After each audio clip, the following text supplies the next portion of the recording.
I think one good thing that's come from this like horrendous summer is kind of like the Black-owned economy and the Black-owned businesses that are actually beginning to grow. So I think that's the type of thing, the language that government understand is like money and coin. So when that starts to have some sort of power, then I think maybe they're like, oh, maybe we do need to listen to this economy because it's actually having some weight on us. But until then, they've got no reason to listen.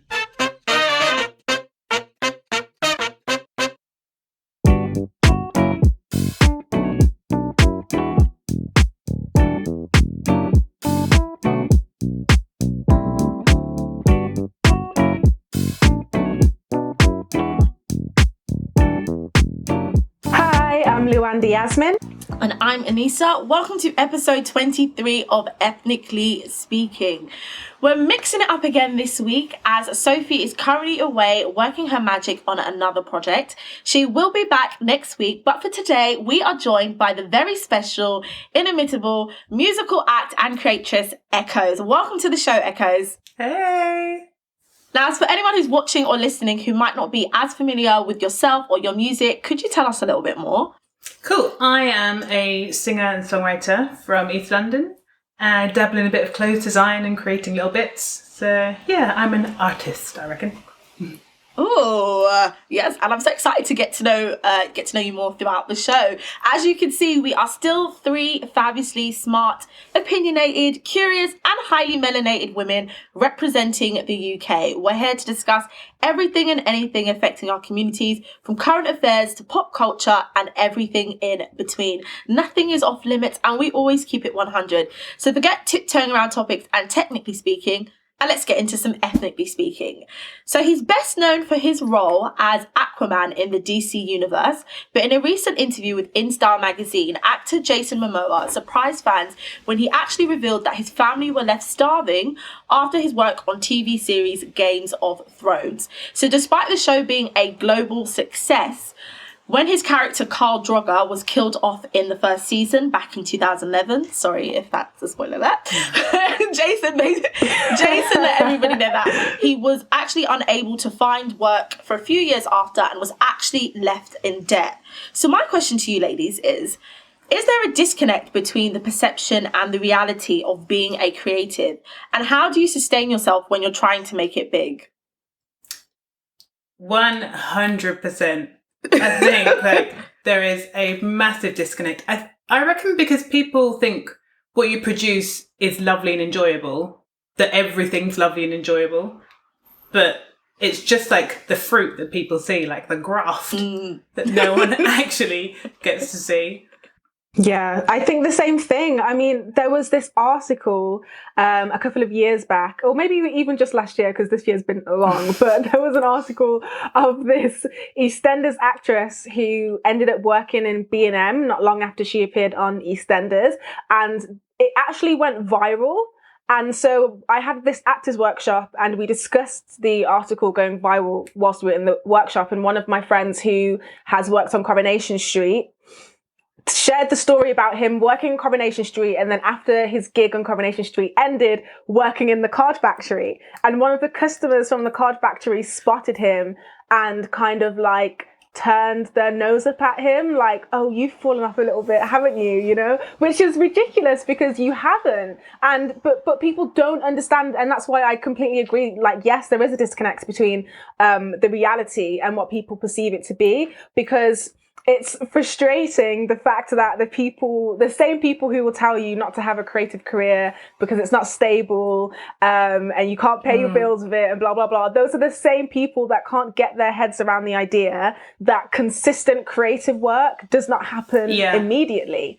So you can have a gig on EastEnders, and then once the gig ends, you go right back to supporting yourself. You can have a gig on Coronation Street, and then once that gig ends, you go right back to supporting yourself. And it's just understanding the fact that there's going to be gaps. Yeah. And there's nothing wrong with there's nothing wrong with there being gaps. But the way that I see it is that person who has had a television appearance as big as EastEnders or as big as Coronation Street, who has a day job, has progressed in their career. You have just progressed massively in your career. But because the progression is not what people had in their minds, like it doesn't look like what people had in their minds, then the creatives suffer because the creatives are being mocked by like articles or by customers and things like that. So yeah, it's annoying. Completely. I think go ahead. No, I was reading a thing like Keira Knightley said. She's like, in between every film, I'm unemployed.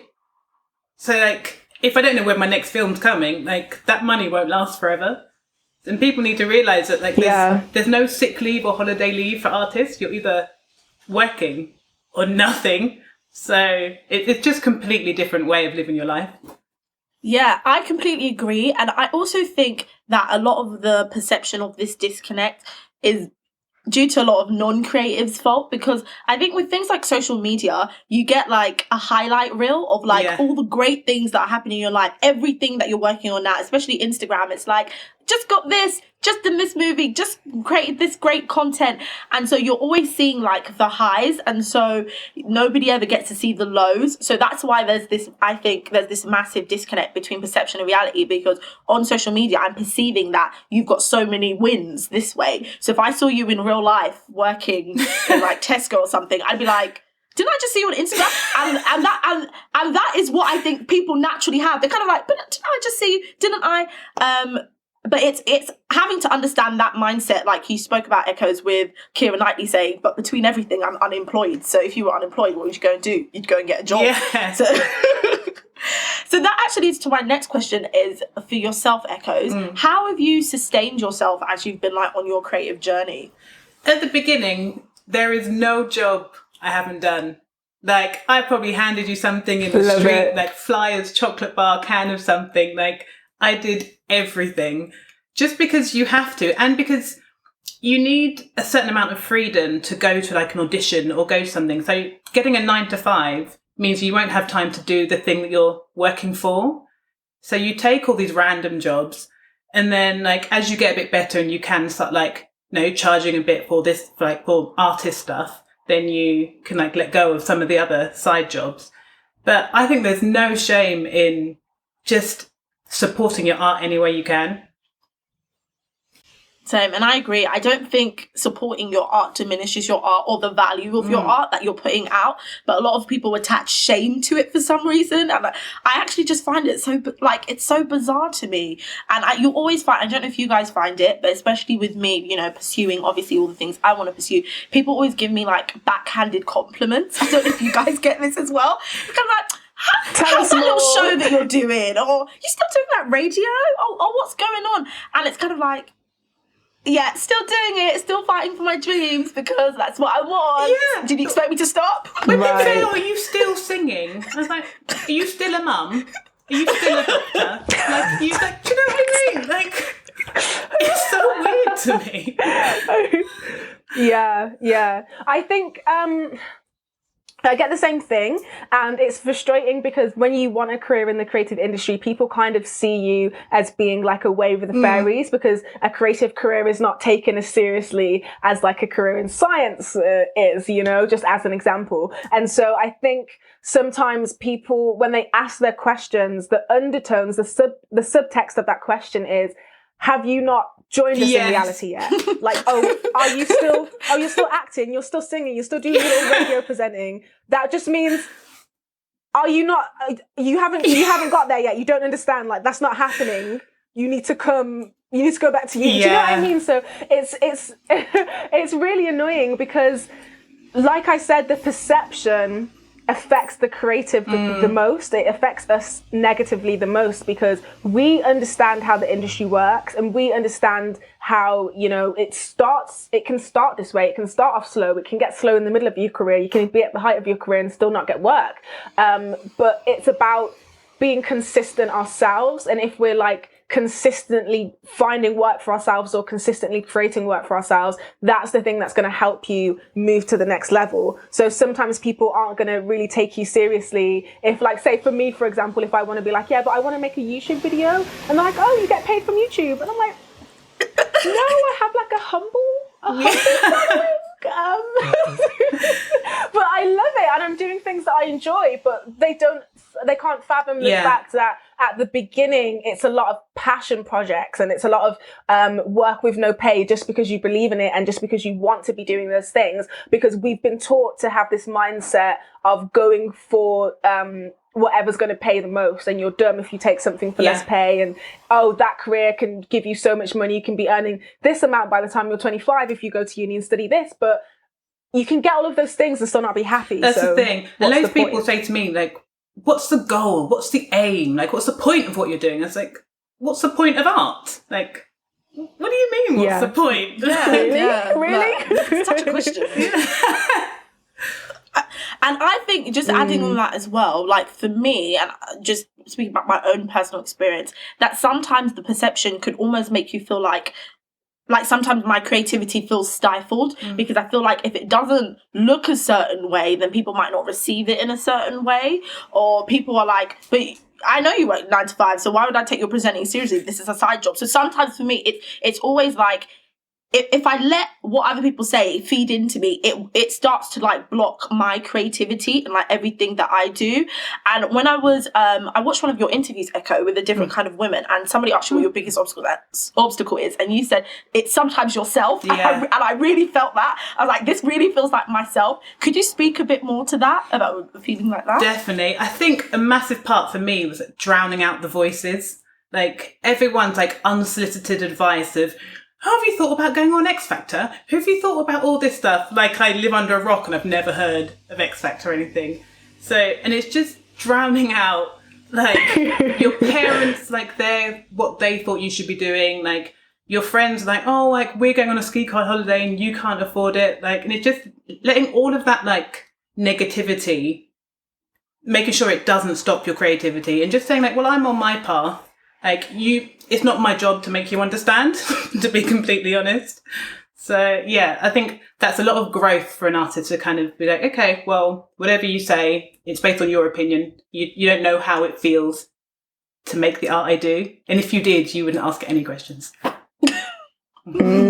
I love that. I kind of feel the same way. I feel like I've come to a place in my creative career where I'm just enjoying the process, because I've spoken about this on the show before, that I've experienced, when I was younger, just being very impatient, because I've always known that I wanted to perform, and so I was always impatient to get jobs, and then when I did get jobs, I kind of wanted them to be bigger jobs, and I just wasn't enjoying my life, because I thought that I should be somewhere else when, the only place that I can actually be is here. So I may as well be grateful for everything that I have.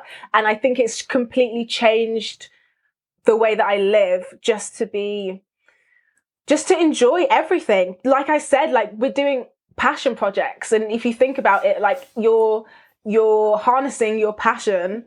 What more do you want? Yeah. You're here doing the things that you love. What else do you want, for real? Exactly. And so for us, we're always so focused on the end goal, but the end goal isn't anything. It is actually the journey. Yeah. And so if you're not enjoying the journey, you're not enjoying your life as a whole. So you've lost before you've ever completely won, And I think the thing about, like, having a side hustle and having your art is that you don't put pressure on your art to feed you, so that when you're doing your art, it's like a genuine thing.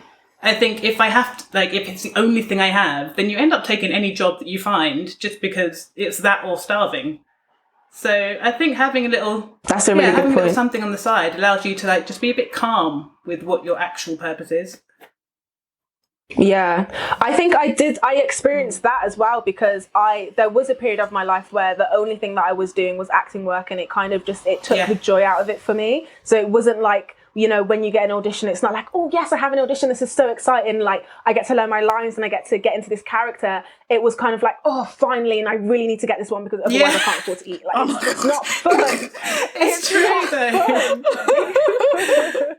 And it's supposed to be enjoyable, and so, like, having that other work really relaxes you and really just makes you feel comfortable and steady, because you can actually do all the things that you need to do in the meantime. Like, Christmas is coming up, we're going to need to be buying gifts, we've got birthdays, we've got all of these things happening, and it makes you feel a little bit resentful, like, spending the money that you're earning from your creative career if you don't know when the next money is coming in. And you don't want to ever be like that, because that just sets you up to not earn anymore. Does that make sense? I agree. I enjoyed the whole sentence. I agreed. Well, so as Luanda says, you just have to enjoy your life and enjoy every moment that you're in, and I completely agree with that sentiment. I'm enjoying my life. I'm hoping the rest of you lovely ladies are enjoying your life, and there's no shame in dreaming big and fighting for your dreams and going after what you want. Now, something else that's going quite big at the moment is takeaway fast food deliveries. So takeaway food deliveries have really soared in this past year since the pandemic has closed our restaurants. Popular apps such as Deliveroo and Uber Eats have made it so simple to order food in just a few taps, but they've also made it easier for you to tip your delivery driver. So where do you guys stand on tipping? Do you think it should be something that is optional? Do you think it should be something expected or demanded through service charge? And do you guys tip your delivery driver? You know, I read this article that I thought was really interesting, and it talks about the difference in culture between the US and the UK. And it said in the US, like tipping was just not mandatory, it was just expected. Like socially, it's just something that you do. Whereas in the UK, you're more likely to tip if someone goes above and beyond. So, you know, we might not tip for general service, but we'll probably tip for exceptional service. And that just kind of made me realize that I've absolutely internalized that mentality, because I tipped my driver the other day. And why do you sound like you feel guilty in saying that? It's like, no, I know, because it made me realize that I don't do it that often. I have to be honest, like I don't. And I think in terms of taxis, you know, back in the day when it was like cash in hand, I'd always do the keep the change thing. But that's just because I couldn't be bothered to wait for you to count it up, big man. Like, let me just tell you how I feel. But now when you end a ride, you have to like rate them, and then it then goes on to the tipping section. And, you know, you can tip £1, £2 or £3. And it made me realize that when I get to that section, I'm not thinking, oh, if I have £3, I'll automatically give you £3. I'm thinking, what did you do to make me want to part with my money? Like, what did you do extra to make me want to give you extra, if that makes sense? And I don't necessarily think this is a great mentality to have, because it feels good to tip. And obviously, as the person receiving it, it feels good to get a tip. And so I think maybe for me that like my tipping needs to expand outside restaurants, because it just doesn't. Yeah. I think it's just a cultural thing though. Like, we're so not raised to tip. Like in America, I will do it like 100% of the time, because I think my sister's friend got chased out of a restaurant because she didn't tip when she was in America. Like they don't mess around. I feel so aggressive. I feel so reluctant to tip them. Oh no! But over there, you know, like tips are part of their salary. So, like, I feel like that's outsourcing paying the waiters to the people. I find that really random. Yeah, for sure. Because I've worked in service so much. Like I've worked in service so much, and I love getting tips. I'm not gonna lie to you. But again, it goes back to what we were just saying about our creative career, having something that can sustain you, which is my job, and then having something that's fun and extra, which was the tips. Like I wasn't relying on the tips to live, like how ECKOES is just saying in America. I love that full circle. That was a full circle, and I loved it, Luanda. I loved it. I'm just gonna take a step into the circle. Because if I was going to work with the ag of needing to get tips, I wouldn't be able to enjoy my job. But if I'm just enjoying my day, if I'm just enjoying my shift, and then I get a surprise tip, it's like I have to like, oh, I got tipped today, put that in my bra, and I run to the staff room to put it in my locker. So it's like it's a fun it's a fun addition instead of a necessity, and I think that's how it should be. Although, like I do think we should probably tip more as a British culture. But it shouldn't be something that the workers have to rely on. I think just pay them. I definitely think it's a massive culture thing. It's just because, and for me, it's not that I'm reluctant to tip. It's just I forget to tip. Yeah. Because it's not in my habits to tip. So it's like, okay, I've paid for this. I've got it. that's End fine. of story. That's the end of the Yeah. story. Yeah. And so when I took a holiday to America, remembering to tip was like the biggest thing. I never got chased, thank God.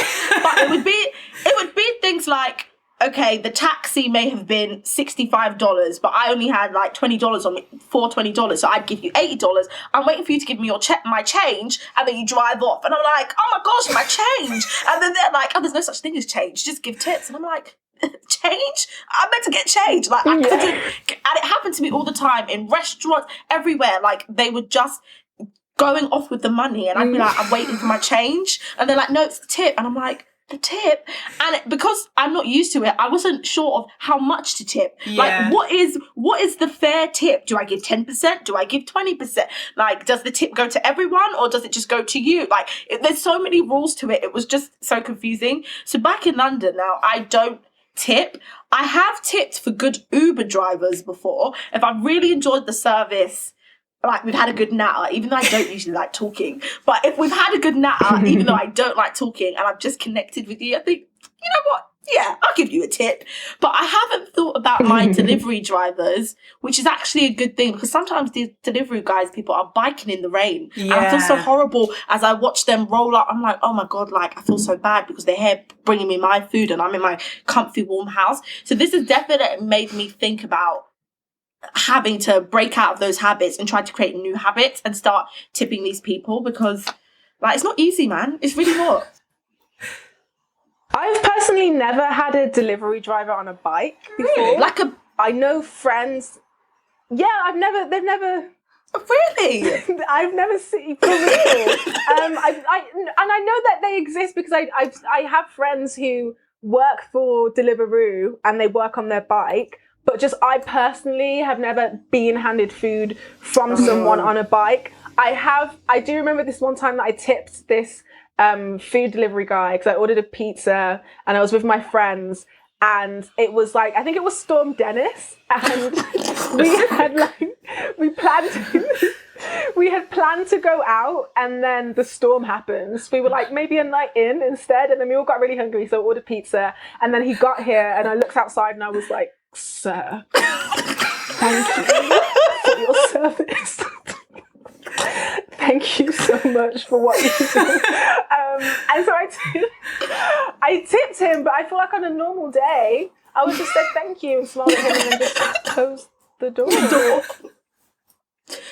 But that must be, so then do you think tipping should be optional then? Or do you think it should be something that's like put into the service? Yeah, optional, because I pay service charge now, but when I was younger and my friends and I, like, I've never had like a lot of money, right? And so sometimes my friends and I, we want to get together and we'd want to go out to eat, and we'd seriously go to these restaurants and order starters and then split it between us because we just didn't have the money. And so sometimes we'd get the bill and we'd be like, oh my gosh, I only bought a £5. How much did you give? £4. We're putting it together like, why are we here? £8 over budget? And it's the service charge. And so sometimes we had to just be like, do you mind just taking the service charge off the bill so that we can actually pay for what we ate? So I definitely think it should be optional, because genuinely not everyone can afford it. And say if you want to take someone out and, you know, you've planned this whole big nice meal, but you've had to like budget for this day, and then you get to the restaurant and you're paying like 10% more than what you have in your purse. It's just awkward and it's uncomfortable. And so I just don't think, like I said, I don't think servers should have to rely on it. They should be paid enough as their base rate to go with or without a tip. I also think here people aren't sure. People might not tip because they don't know where the money goes. They're like, if I tip like by card, does it just like go to the company on the bill? Does a waitress ever see it? Does it like get split between everyone? So everyone's like, oh, I don't know who gets it. I'm just not going to tip. Yeah. Well, we ask, like, if I go out to eat with my family and we have a waiter that we like, which we usually do, like, we would just ask them, if I give you this money, do you get to keep it? Or, you know, and that's how we decide how much we're giving. Because sometimes even at the end, you know, when the waiters come to the table and they're saying their goodbyes, I'll like get the note ready and then like slip it into their little apron. Just so that they can... No. With a phone number. Just so that they can... for some good service. Yeah, You want them to have it. You want them to... I want to leave a review, so you need to give me the number so I can connect. But you want them to have their thing, right? Because I think a lot of the time, I don't think this is a bad thing, but like I said, I've worked in a lot of jobs that are service, and I love working in service. It's never an issue. But a lot of the time, we would split the tips. So like all the tips on card. So, okay, so the last job that I did, the cash tips that you get, you can keep them. The tips on card just get split between everyone in the whole company. So but at the end of the month, you get your salary and then you get a little bonus from the tips, which is really nice because a lot of the people that make the service happen, you don't actually see them. Like there might be people working out back, there might be people working in the kitchen. Like you don't see everyone that is serving you. You might just see me, but I'm bringing you the food and I'm smiling, but I didn't make it. That's you true. know, and I might bring you the cocktail, but I didn't, you know, carry the alcohol upstairs to the bar. So I think that was really fair and that was really kind. But I know that when I've gone like, again, above and beyond in service, that I've gotten a nice tip. And then, keep that tip. That's actually really nice. I didn't realise that when you just frame that in mind, because I'm always one of those people like, is it going to you? Is it going to the house? And then it's like, but the house has all the people that cooked the food and who was peeling the potatoes and things. Like, I've never thought about that. And so maybe that's going to help me change my tipping, actually, and give to the house. I've worked in a lot of jobs where people have offered me tips, but I've never been allowed to take the tips. So it's kind of sad just watching the money walk away. Say sorry, no, but... That's why Anissa just put it in your You can't! You're under CCTV camera, Luanda. Yes, you can't do it! Girl, you angle yourself. First of all, the first thing that you need to do when you get a job, the first thing you need to do is find the blind spot in your work area. You're being silly, okay? That's the first thing you do on your day one of employment, all right? You find the blind spots in the venue so you know where you can and can't do shady business. And also, I worked in a team where not everyone was pulling their weight. And so there was a lot of people where if I was on shift with them, I would be doing more work than they would be, but I would be getting paid the same as them. And so sometimes if you're going above and beyond doing extra work, you deserve that extra money. And I remember this one time that I was working and I was the only person in my team that was getting tips. And then one of my colleagues said, we should start a tip jar and then just split it at the end of the month. And I said, no, you want to split my tips because you've not gotten any. No one else on this team has gotten any tips apart from me. So you want me to put all my tips and then split? Like, the audacity is what's shocking me. It's the audacity which is shocking me. And this one time, someone tipped me and I left work early and I came back to work and that same colleague that suggested that we split my tips said, oh, someone tipped you and I kept it in a little envelope for you. And I was like, oh, thank you. And then I took it and she was like, I'm really good for doing that because I could have like kept the money. And I'm saying, do you want to be commended for not stealing from me? Is that what's happening? That's what you want. Lavanda, you shouldn't speak because you just told me to find blind spots in the workplace. So let's not talk about ethical work practice. Not to steal, to put your money in your bra. To put your money in your bra. That's where you find the blind spots. I could name all the blind spots and all the... Yeah, but they told you don't take cash tips. And I'm a rule follower, so I just didn't take the tips and just... let the money walk out the door. Follow for who? And then what you say? You say no, thank you. I say thanks, but no. And then thanks. they keep their money. Yes. Oh. It's happened many times. It's been very painful. I say you can slip it under the receipt, friend. I will have that. You know, the first time I got tips, I didn't even know if I could accept them. And they said, "Are you allowed to accept tips?" I said, "Oh no, thank you." Don't you find taking money weird? Like just like the actual like. Thank you, sir. I don't know, I find it weird. And I just want to add, the main place where I got all these tips was when I was working in a men's shoe store, like trainer store. So it's not like I'm giving you food, I'm just giving you trainers. It's still a service, but it's weird after you've just bought trainers from me, now you want to give me money. It just felt all very weird. I played a gig. I played upstairs at Royal Albert Hall, and this like American couple like gave us, me and the guitarist, like £20 each. Oh. And I was like, this feels really strange. It feels weird, right? So I was like, well done. Let it feel strange in your back pocket, Echoes. Let it. Let it. I don't think it's, for me, so you know what I said earlier about tipping, about how it feels good to tip and it feels good to receive tips? Like, I don't even think that I was spending the money. I wasn't like, oh, yes, what can I buy with this? I just liked the act of someone giving me something for work that I've done. So that's, for me, it was just the acknowledgement of being appreciated. Like, that's what made me feel good. It really wasn't even the fact that, oh, I got a tenner or I got £3. It was the fact that someone enjoyed my service so much that they found extra money to give me on top of what we'd already charged them. So like, that's why I liked being tipped so much. Solid.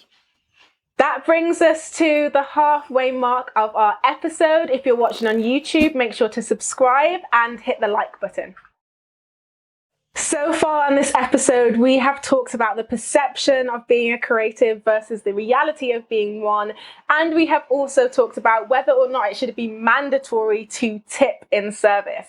Now I want to talk about the suspicious timing of a tweet. It was made by the Human Rights Committee at 10:01 in the morning. They tweeted a report by UK Parliament, which was called Black People, Racism and Human Rights. So, the report was saying that a lot of the racial issues in the UK have not only not improved, but some of them are actually getting worse. Should we read into the timing of the tweet, and why do we think these issues are not being tackled? Now, I will say the timing of the tweet was wildly suspicious, okay? It was suspicious. It was really suspicious. And at first, the person who doesn't doubt, the person who, you know, tries to be wholesome inside of me, thought to myself, maybe they tweeted it so that when everyone woke up in the morning, they would see it. That's what I was initially thinking. I was trying to be wholesome about it.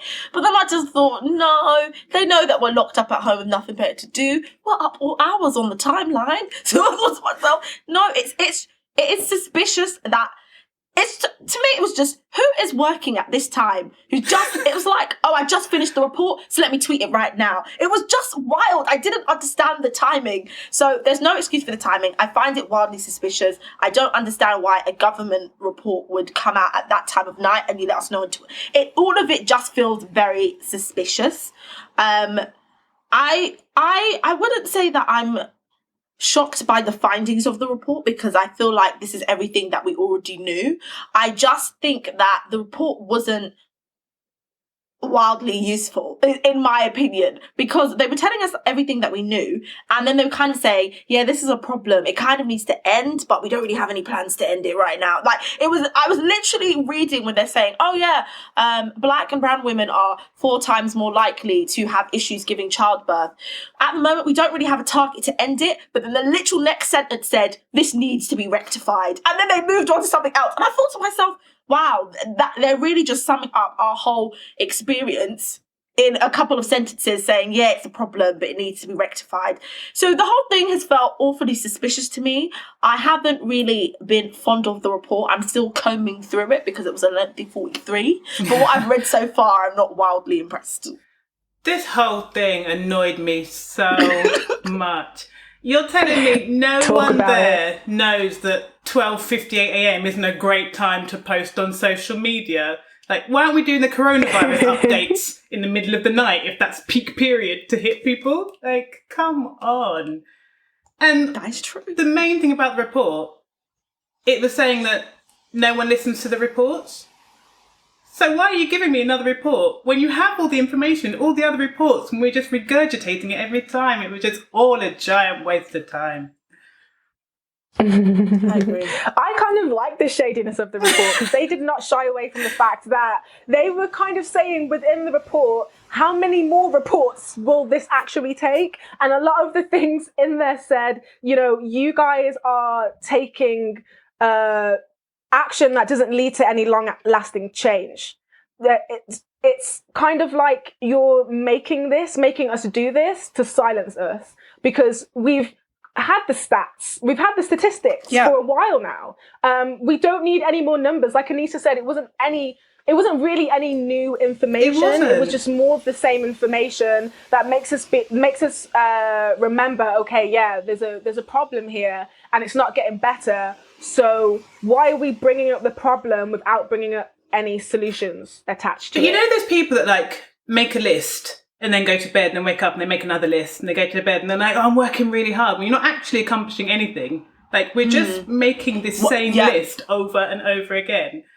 We're regurgitating the same information, but no action is actually being taken. New. One of the suggestions in there was implement the David Lammy report. Next one, implement the Windrush report. Like, why do you need another report to tell you to do the thing the last report said? It just doesn't make any sense. Yeah. Do you guys know who actually wrote the report? No, I don't. I don't. No, do you? No, that's what I was going to ask you guys, because I thought to myself, who actually put this together? Because I just want to know, not that it would matter or not, but I just want to know what they look like.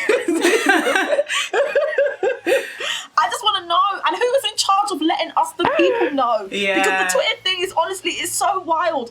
I can't think of any good reason. Not unless they were just purposefully trying to antagonize us, like, oh, I'm doing this for clout. I know this is going to get lost. Like, I can't think of any good reason why you would do that. But in terms of why none of these issues have been tackled, why do you guys think that is? Government doesn't care enough. Like, I mean, the long and short of it, like, if you know what to do and you're not doing it, I can only suggest you don't care. Yeah, I agree. I think it's same to things we've said so many times on this show, and things that I know that Black and brown people have said so many times before. But it's just our issues are never at the forefront, nor do they seem to be urgent or pressing or important enough to actually take real action. We get a lot of like symbolic action versus actual real action. So they'll give us one black post box so we can think about our ancestors, you know? And I mean, I would have been impressed with the post box if I could then send magical letters to my ancestors, but I couldn't. So there was really no relevance to it. They give us all this like symbolic action because we hear you, we care, but it's not actual anything that's going to drive any change within system, within the society. I think the reason why nothing is happening is because they simply don't care. And then there's good enough reason at the moment to say, oh, we're dealing with Brexit, we're dealing with the pandemic, so we can't really tackle these issues right now. But there's always going to be something as to why they can't do something right now. But I don't think there's any excuse for it. Yeah. I mean, I think even again in the report, it said that these issues are not being acknowledged in a way that show that they are a priority. Yeah. So it is frustrating because, like they said, like every year we make a report and every year we talk about the changes that need to be made. And yet every year these changes are not implemented. And so both of you have just said now that, okay, it's probably because the people who have the power to implement these changes don't care enough to do so. Then what next? Because if you have the people who have the power to change our circumstances and they don't care enough to do it, what do we do next? I think it has to be either public pressure to be like, this isn't who we are, and this isn't our government, and we need to change the way that you go about the things. Like, it needs to be more, I'm not sure if the government has any shame left to kind of like tap into, but we kind of need to like shame them into doing something. Or the other thing that moves government is like financial clout. So I think if it's going to be, I think one good thing that's come from this like horrendous summer is kind of like the black-owned economy and the black-owned businesses that are actually beginning to grow. So I think that's the type of thing, the language that government understand is like money and coin. So when that starts to have some sort of power, then I think maybe they're like, oh, maybe we do need to listen to this economy because it's actually having some weight on us. But until then, they've got no reason to listen.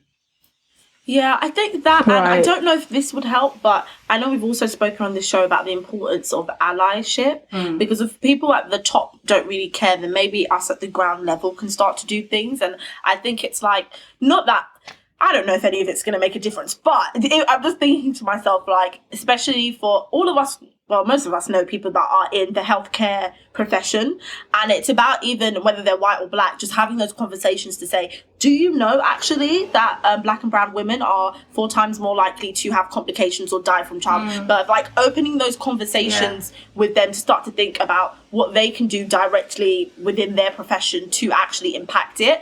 But that's the only thing I can really think of right now. What are you thinking, Luanda? I'm thinking I'm worried. I'll be completely honest, but here's the thing, because ECKOES just brought up the summer, and I think that's actually quite relevant to, you know, how we're living now and how we're looking at reports now.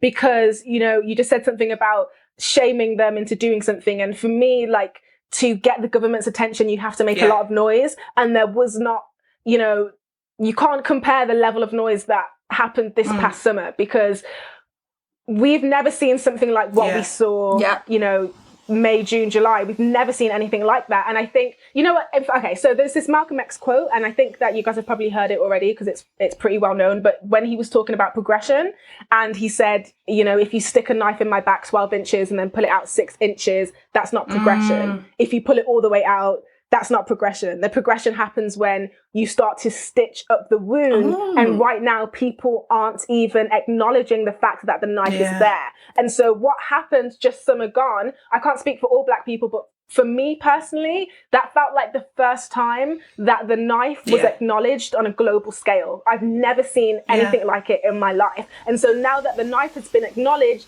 now what we need to do is pull it all the way out and start stitching up the wound. And that's why I asked you, what next? Because the people that have the power to do that are quite comfortable with the way things are. This is my theory. I think that they're quite comfortable with the way that things are because it doesn't necessarily negatively affect them.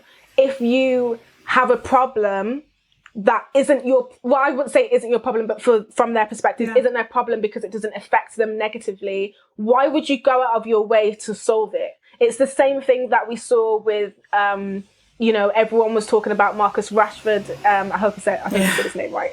With the school meals and Boris Johnson and all of those things, because these are things that affect our lives. Like, we know what it's like to have to think about making £10 stretch you for the whole week at school. We know what it's like to have free school meals.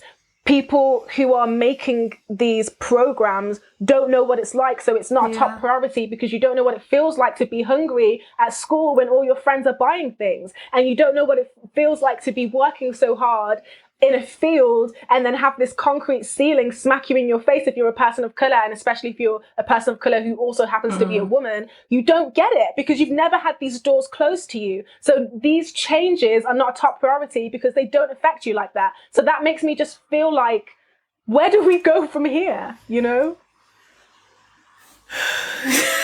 I don't know, because even as you're talking, I'm listening and I'm like, yeah, we need to stitch up the wound. I'm with you. That was the first time I heard that quote. It was very lovely. And it was like, and I was like, we need to stitch up that wound, but I don't even know where to start. If I'm absolutely honest, I don't even know where to start with it all. But I think this, the biggest human rights movement, I think, in history was this summer. So I have hope, enough people that don't understand how it feels will still get behind something that they can now see and know is wrong. And there's so much hidden history coming up, and the fact that we don't teach history properly in this country at all, and all these stats about childbirth and stuff.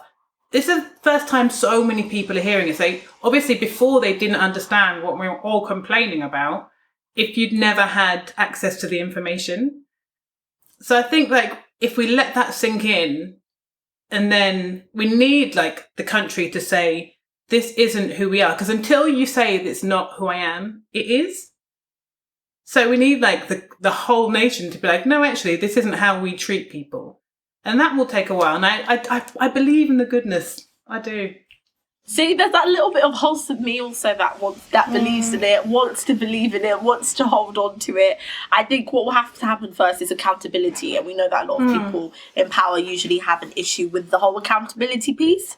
But there has to be, because if you're giving us another report that says to us, we've had many reports and things are still not happening, especially in wake of everything that's already happened this year, then it's just going to further add to the point. And I think we'll also then will have a ripple effect of more kind of backlash to happen, or even more informing of our rights. It's tough.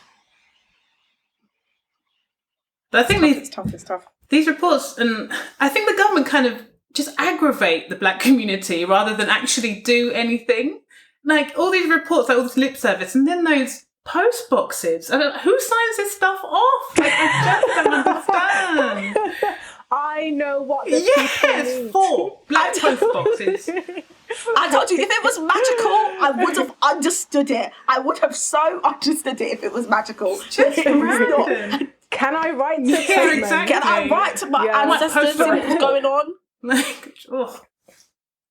But actually, I think that there's a lot to be said in terms of, you know, ECKOES, you just made the statement, are you just trying to aggravate us, or are you trying to get a problem solved? Because I think there's a lot to be said about like the mentality of victimhood. And so when you see those kind of videos, when you're watching people literally have the life sucked out of them, and you're reading the reports about things that are happening to people who look like you, and you know, Anissa, you made that point about childbirth and things like that, the level that it messes up your psyche is undeniable. And so sometimes it feels as if these things are kind of there as another obstacle, because you might have your physical obstacles and your institutional obstacles, but mentally you can overcome anything until you can't. And the things that make you feel like you can't is all of this, all of these problems with no solutions, all of these videos with, you know, that end in death, like, oh, this person died by knife, this person died by gun, this person was, I think there was these 2 athletes that got dragged out of their car in front of their child, and we're just regurgitating and swimming these things around the internet without actually taking care of ourselves and without actually looking for solutions to the problem. We're so focused, we're so tunnel visioned on the problem itself without looking for a way to get out of it, you know? But I think when Boris Johnson himself says stuff like, black people need to stop this sense of victimhood, like, I think it was like a couple of weeks after George Floyd's murder, like, if that's the mentality from the, like, the guy with the most power in the country, why are we surprised that nothing happens? When you use words like that, when a man has just been killed, like when you're, oh, it's victimhood, it's like, well, yes, he's dead. Like, it's so wild to me. Yeah, I think on the other end of it though, like in terms of like someone like Boris Johnson saying it, I feel like it is used as a means for gaslighting, because like not just people like Boris Johnson, but we've had comments on our videos, on Ethnically Speaking videos, of people talking about, oh, why are you guys complaining all the time? Like, this does nothing for us. Like, oh, it's not that bad, racism's over, and all of those things. You're gaslighting people and you're not living in reality. So there's just there was a comment that I love under Lewis Hamilton's post. He said, someone said, no, Lewis Hamilton's always wearing his like Black Lives Matter everything. Someone said, oh, Lewis, why are you posting this? You're going to start racism again. Lewis Hamilton is responsible for starting racism again. But why? There were so many things wrong with that statement. Like, no, Pedo, I cannot. Wow. Yeah, but that's what you're living with. Like, someone literally thinks that like racism's over, and this picture will start it all again. Yeah, it's calculating, man. People genuinely think that talking about it continues it or creates it. It's wild. If the worst was just talking about it, maybe we wouldn't be that bad, eh? But it's all the other things.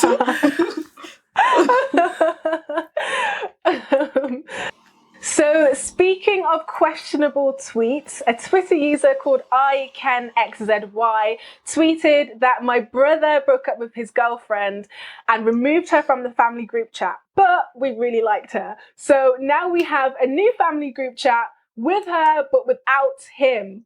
This is now the main family group chat. Do you think it's shady to stay friends with a family member's ex-partner? This cracked me up. I thought this was wonderful. Same. Like, it is so shady. But also I thought, like, you're going to be mentioning, like, jokes in the group chat, and your brother's going to be like, wait, what? Because obviously he's missing out on, like, the places you're going, the jokes and everything. Like, I thought it was brilliant. But yeah, no, that would hurt if it was me. Yeah, I think it depends. And I say that because of my own personal experiences. In that I have stayed, I wouldn't say friends, because it feels more like family. So I have stayed more like family with some of my siblings and exes. And mainly it's because if children are involved, I can't just throw you to the wind. Yeah. You are the mother or father of my nieces or nephew. So, and I'm in my nieces and nephews' life. So I have to be in your life. And if we have through the years already established especially if we've established our own separate relationship and our own rapport, I'm not going to throw you to the wind. So if you have kids, then I don't cut you off. Now, if you haven't had kids and you guys just break up, I typically have not stayed in communication because there's really no need. Even if you really like the person, it's just like, you know what, I'm gonna like you from a distance, because I just don't know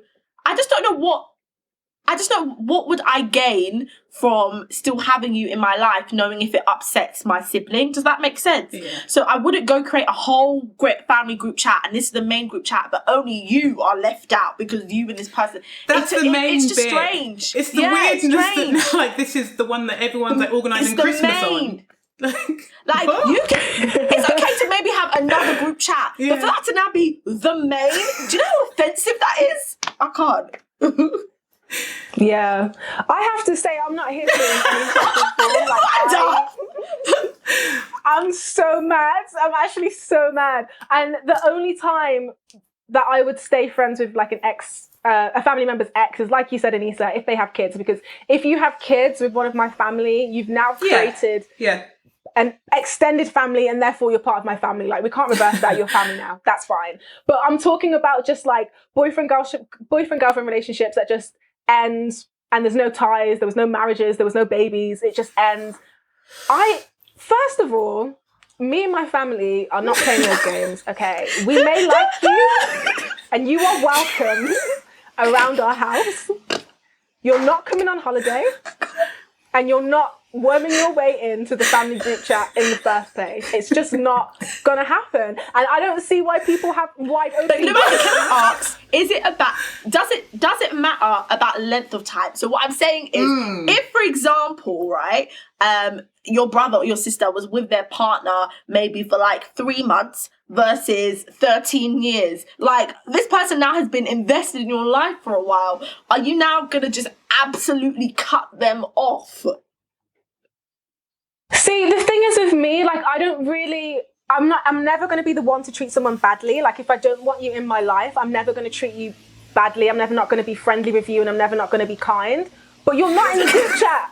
You're not in the group chat. And I don't care how long you dated for. And to be honest, I don't even care if you got married. You're not in the group chat because you're not you're not the immediate family. Fair. You're just a partner. And it's like, I will be kind to you before, during, and after the relationship that you've had with one of my family members, but you're having it with my family member, and you are not a member of my family. Like, you can't get in the family group chat. I can't believe people's gates are wide open. It's the family group chat for a reason, okay? It's got my 2 parents and all of the children that they created. And if you are not one of those people, then you're not in. You're not in. I'll copy and paste what we're doing for Christmas. You just don't need to be inside. Why are you? It's weird. It's weird, man. Okay, Echo, same question. Does time matter?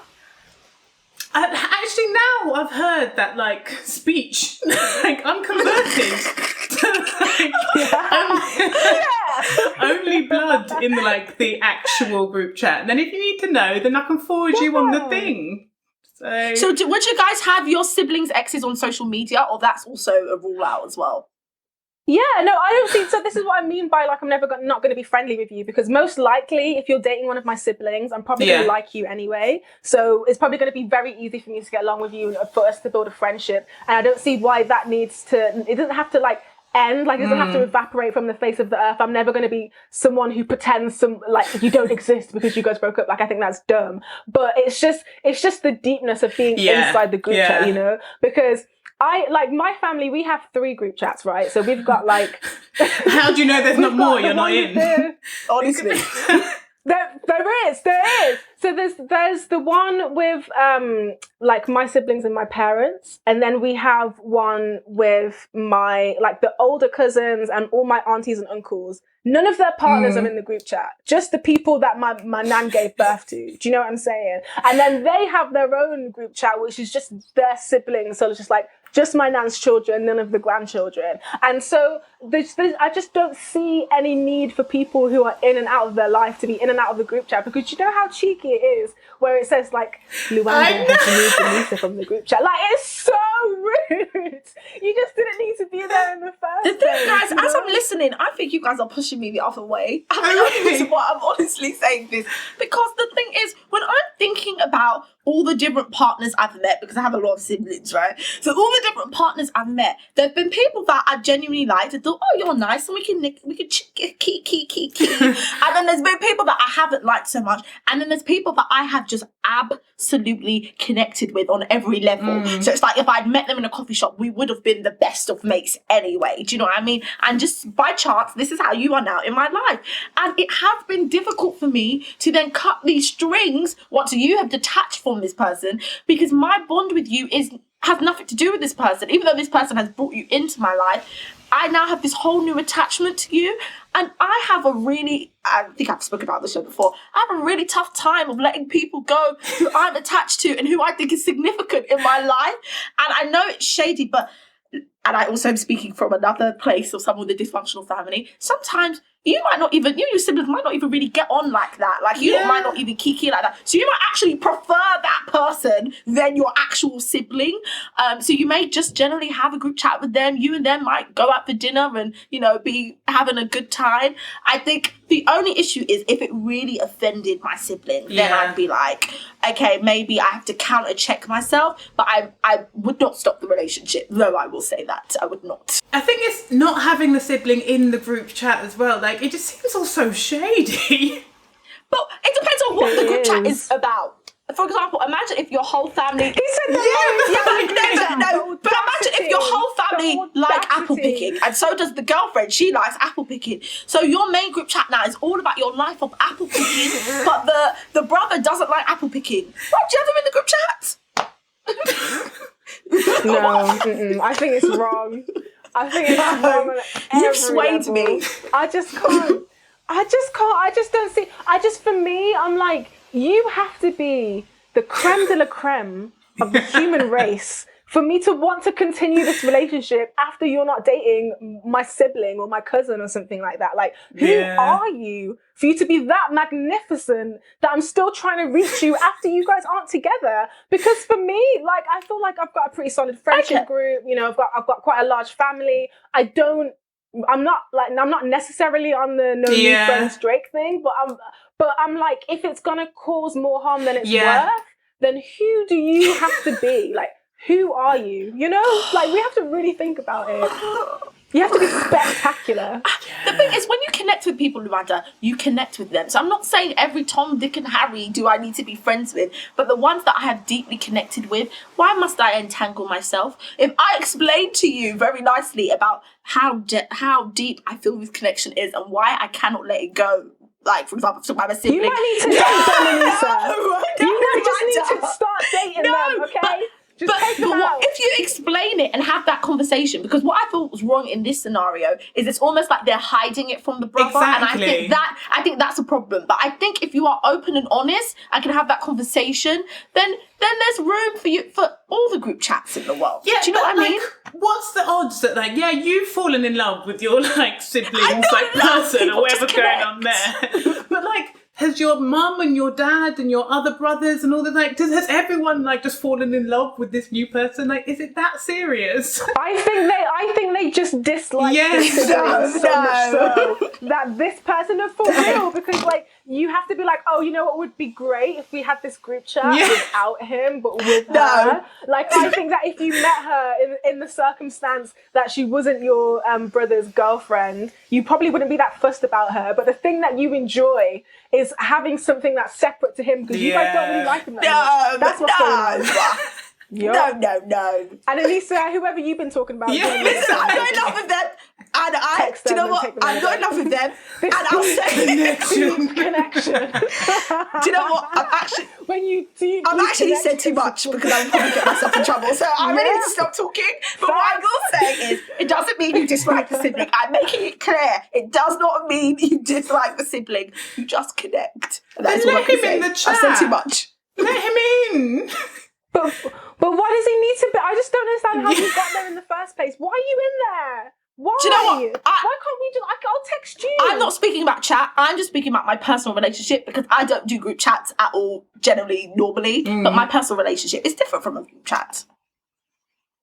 Right, but then what are you doing in this personal relationship? I've been listening. You need to talk.